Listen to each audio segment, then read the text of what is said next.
சென்னை ராயப்பேட்டையில் உள்ள கட்சி தலைமை அலுவலகத்தில் இன்று அதிமுக எம்எல்ஏக்கள் கூட்டம் நடைபெறவுள்ள நிலையில் தாவேக தலைவர் விஜய்க்கு ஆதரவு அளிப்பதா வேண்டாமா என்பது குறித்து ஆலோசனை நடத்தவுள்ளதாக தகவல் வெளியாகியுள்ளது. தமிழ்நாடு சட்டமன்ற தேர்தலில் பதிவான வாக்கு எண்ணப்பட்ட நிலையில் விஜய் தலைமையிலான தாவேக 108 இடங்களை கைப்பற்றி தனிபெரும் கட்சியாக உருவெடுத்துள்ளது. திமுக கூட்டணி 73 இடங்களையும் அதிமுக கூட்டணி 53 இடங்களை பெற்றுள்ளன. திமுக தனித்து 60 இடங்களில் வெற்றி பெற்று எதிர்க்கட்சி அந்தஸ்தை பெற்றுள்ளது.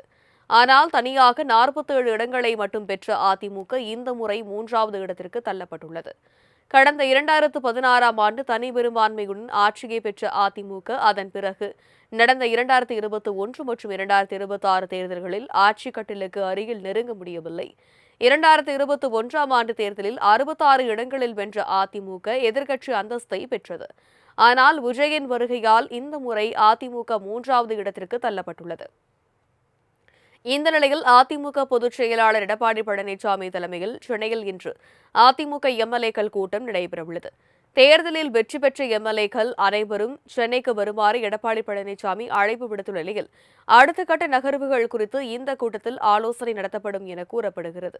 மேலும் தாவேக தலைவர் விஜய்க்கு ஆதரவு அளிப்பதா வேண்டாமா என்பது குறித்து ஆலோசனை நடத்தவுள்ளதாக தகவல் வெளியாகியுள்ளது. சென்னை ராயப்பேட்டையில் உள்ள கட்சி தலைமை அலுவலகத்தில் இன்று அதிமுக எம்எல்ஏக்கள் கூட்டம் நடைபெறவுள்ள நிலையில் தாவேக தலைவர் விஜய்க்கு ஆதரவு அளிப்பதா வேண்டாமா என்பது குறித்து ஆலோசனை நடத்தவுள்ளதாக தகவல் வெளியாகியுள்ளது. தமிழ்நாடு சட்டமன்ற தேர்தலில் பதிவான வாக்கு எண்ணப்பட்ட நிலையில் விஜய் தலைமையிலான தாவேக 108 இடங்களை கைப்பற்றி தனிபெரும் கட்சியாக உருவெடுத்துள்ளது. திமுக கூட்டணி 73 இடங்களையும் அதிமுக கூட்டணி 53 இடங்களை பெற்றுள்ளன. திமுக தனித்து 60 இடங்களில் வெற்றி பெற்று எதிர்க்கட்சி அந்தஸ்தை பெற்றுள்ளது.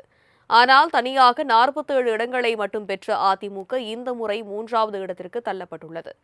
கடந்த 2016ஆம் ஆண்டு தனி பெரும்பான்மையுடன் ஆட்சியை பெற்ற அதிமுக அதன் பிறகு நடந்த 2021 மற்றும் 2026 தேர்தல்களில் ஆட்சி கட்டிலுக்கு அருகில் நெருங்க முடியவில்லை.